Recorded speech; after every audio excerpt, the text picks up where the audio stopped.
I just want to ask you, like, for you, right? Just curious, I mean, before we jump into the topic itself, Sure, right? When do you see yourself wanting to retire?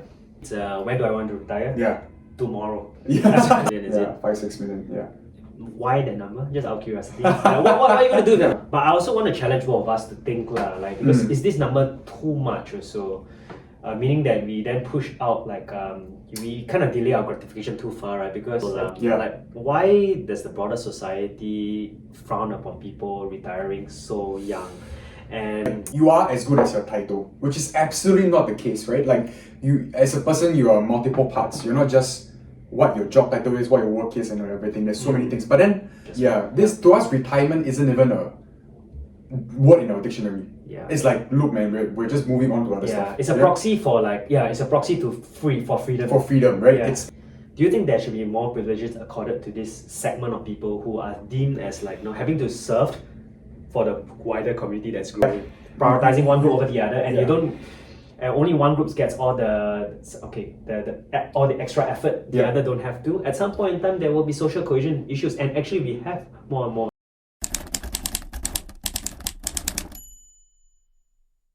Hi everyone, welcome to BurgBoys. I'm Max. I'm Terence. And this is your weekly dive into the most interesting news with our reaction and takes on what's happening.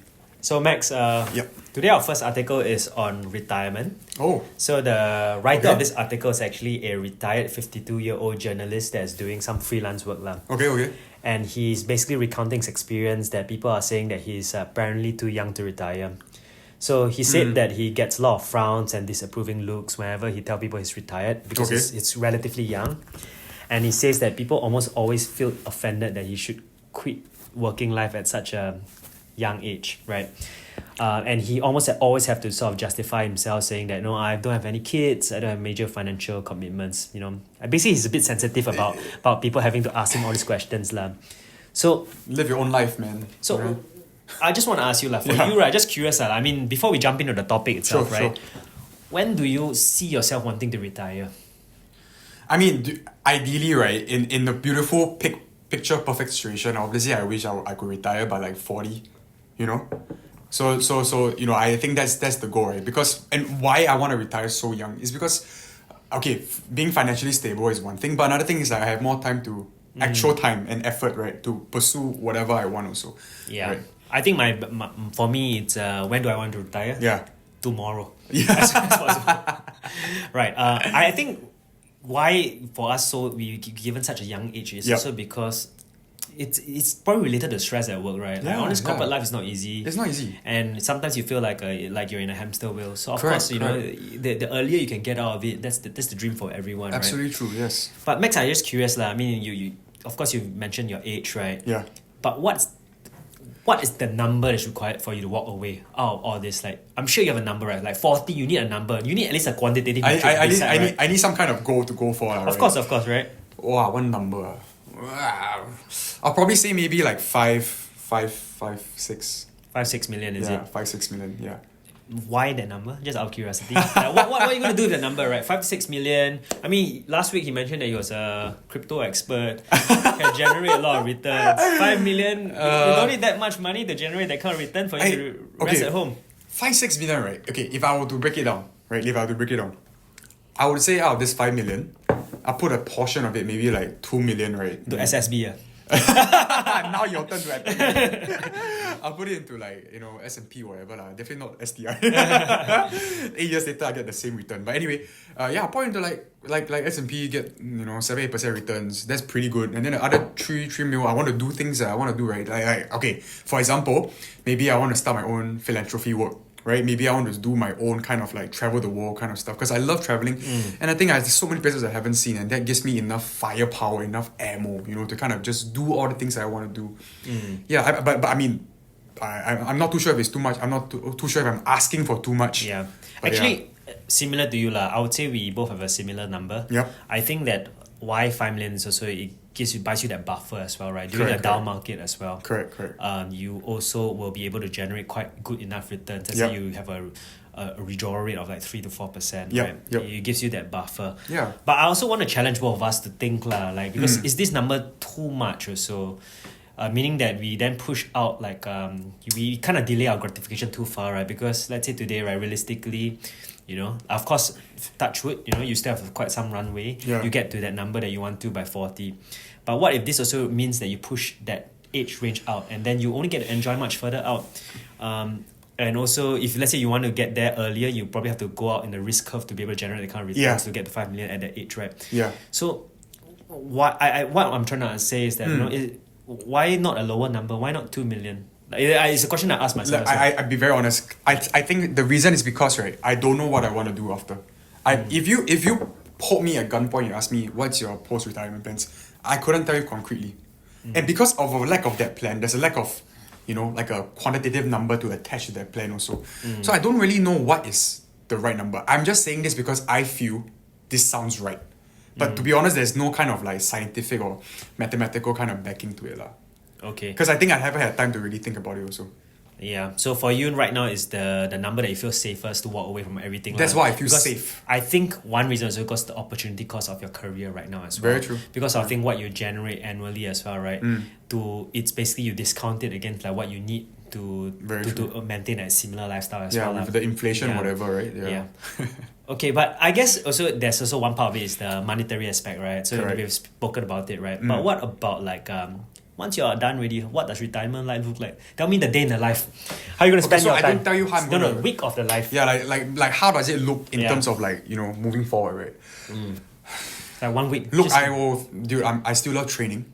So I'm going to go like whatever BJJ, my boxing class for sure. Every morning. At 45. At 6 a.m. in the morning, I wake up. Bam, I go there. Yeah. And then I finish. I go eat nasi lemak. I have a shower. Then, you know, maybe I play a bit of poker. I don't know, man. And then after that, at night, I go for a bender. Yeah. You know? That's Monday to my Friday. That's my plan. Yeah. It doesn't... Assuming he doesn't leave the bar at 4 a.m. Bro, I leave the bar at 4 a.m. I wake up. I go back to the gym. Straight away. No shower. You know what I'm saying? That's the plan. That's how it looks for me. I don't know how it looks for you. But beyond like working out, Terrence just ignore me.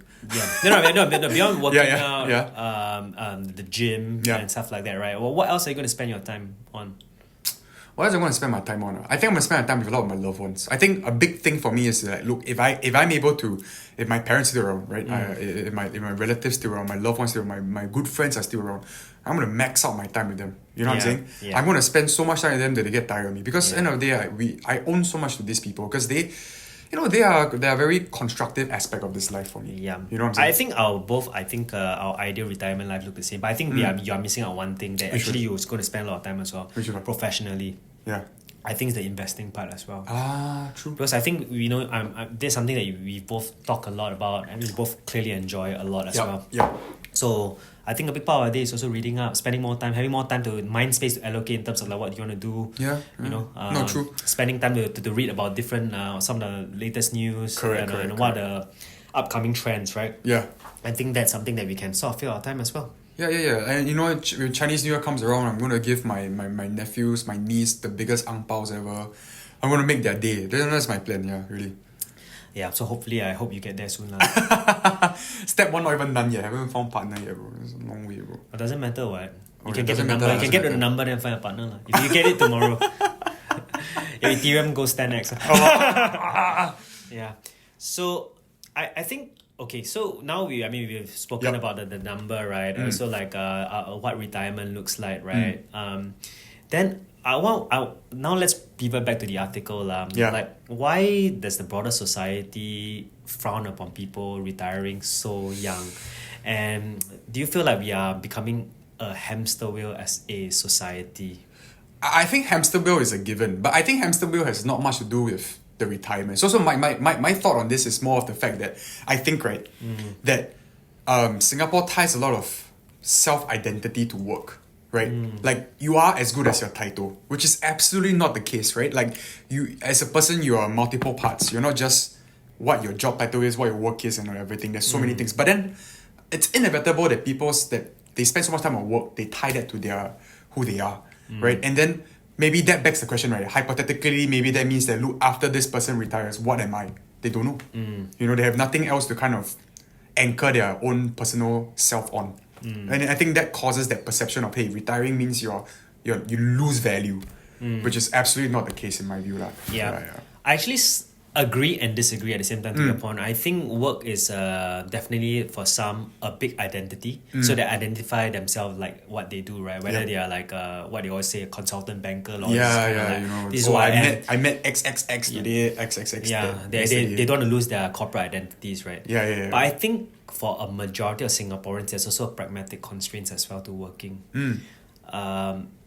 You know, like money is still like the cost of living, money, the worry about money, right? With everything going up in prices, people generally have a lot of anxiety, right? True. So compared to a lot of like bigger countries whereby potentially you can move from, let's say you're in the US or China, you are in a tier 1 city, it's too expensive to move to a tier 2 city. True.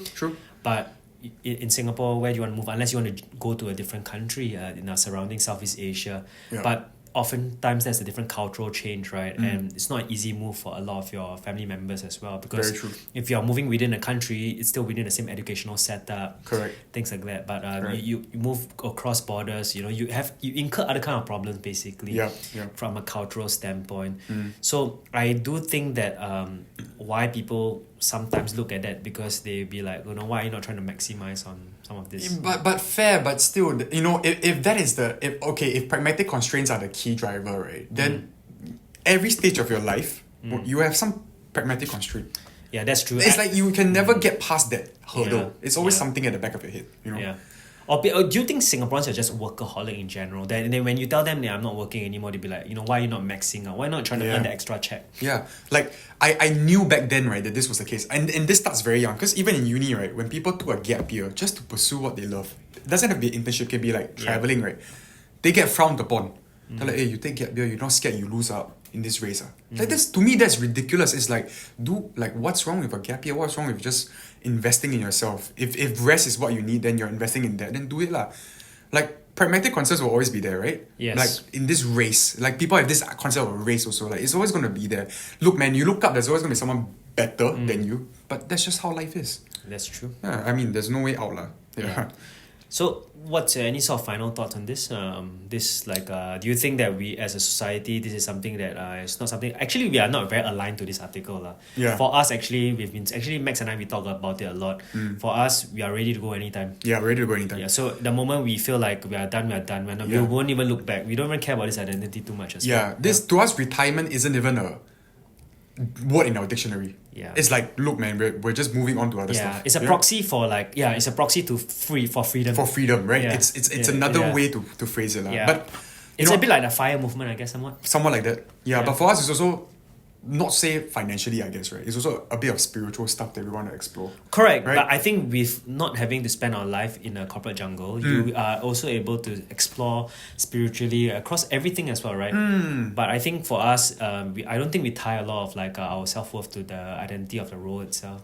So again, I think this is something that we have never felt constrained over, and hence, you know, I think we feel a bit sad when we read this article. Correct. That you know, the author feels like people look at him that way because we will aspire to join you. 100% that's the case. 100% that's the case. Okay. Alright, maybe shall we move on to the next topic? Yes. So the next topic, right?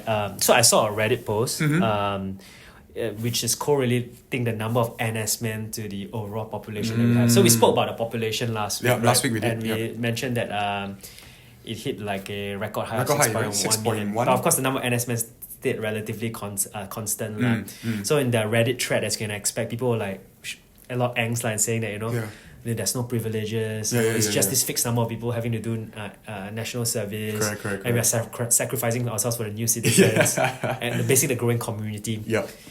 So as an NS man, both of us are NS men, what do you think about this angst growing, this population growing, you know? Okay, I tell you, maybe I haven't been out enough lah. Because for me, right, I don't see this angst.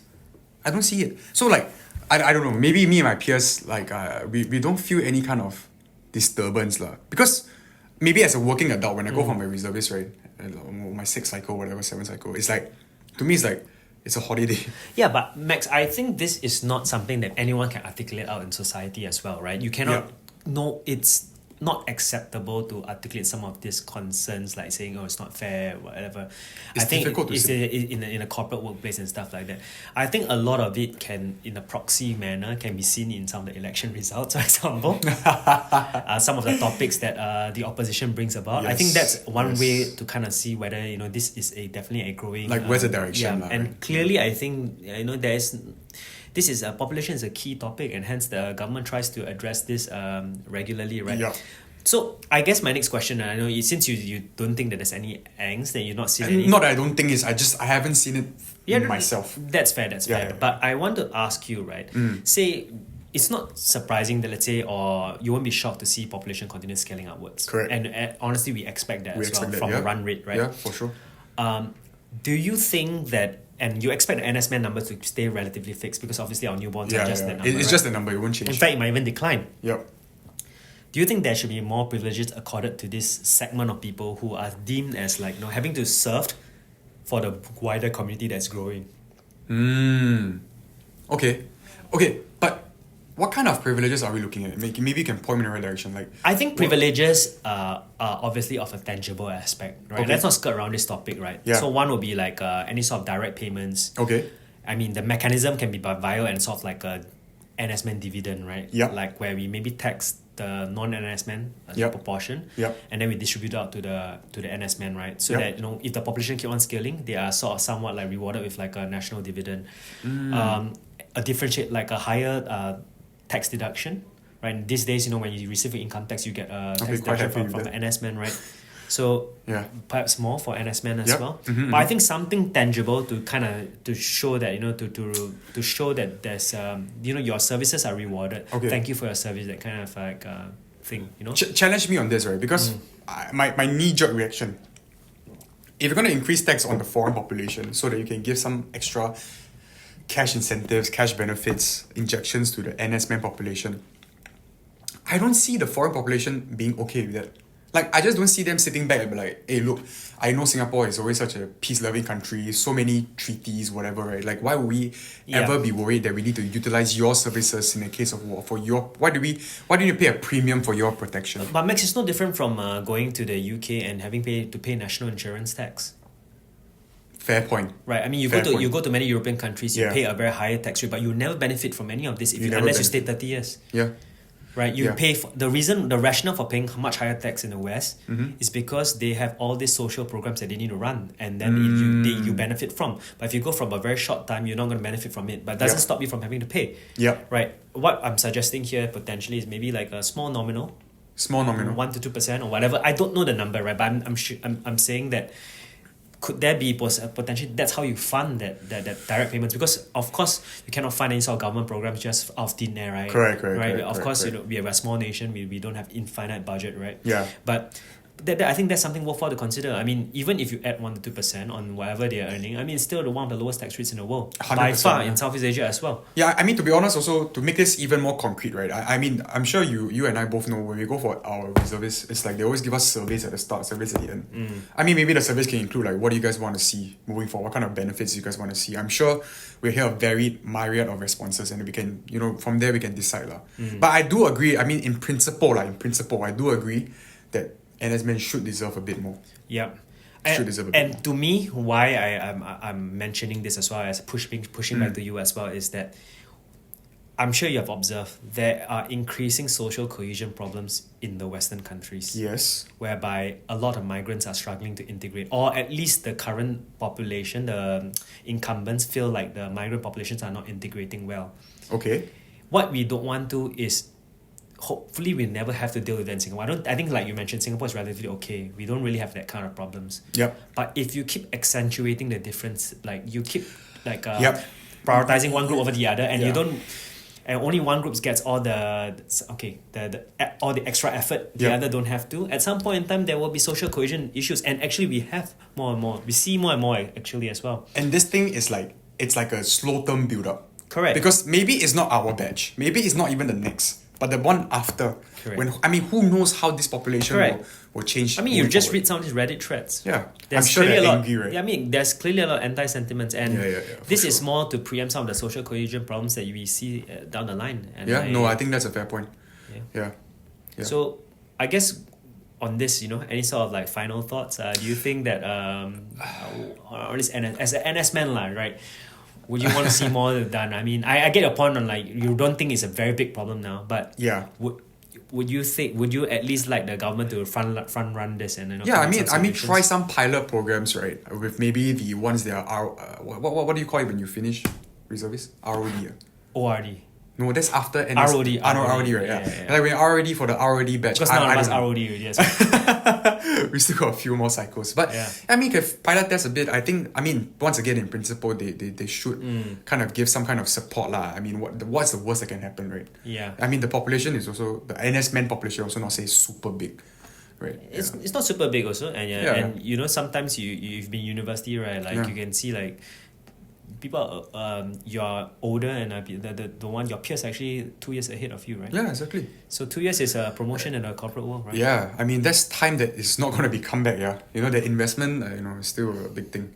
Correct. I mean, NS duration is another topic. Yeah, But I think this is something that we can it's further deep dive. another topic to discuss. Okay. Yep.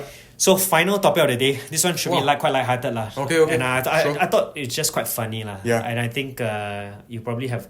I think knowing you probably have a lot of good stories to tell. You seem like someone who puts up a picture of it. This better not be something about nightclub or going out, whatever stuff, yeah.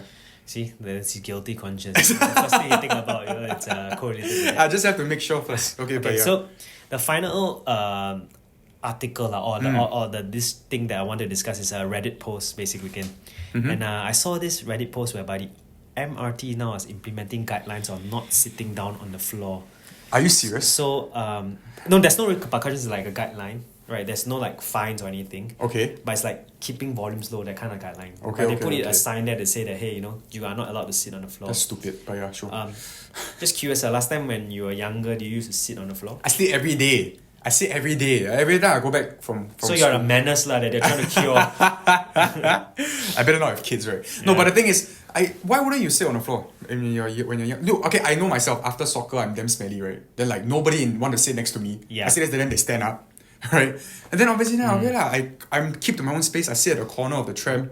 I don't see a downside. What's wrong? I think when, let's say you're in a non-peak period, you Yeah. sit down, to me, I agree with you, I think it's perfectly acceptable. Okay. Say the train is empty or near empty, you Yeah. sit on the floor, you're not really obstructing people. Yeah. It's acceptable. But I think there seem to be some photos whereby people are sitting on the floor during somewhat peak periods.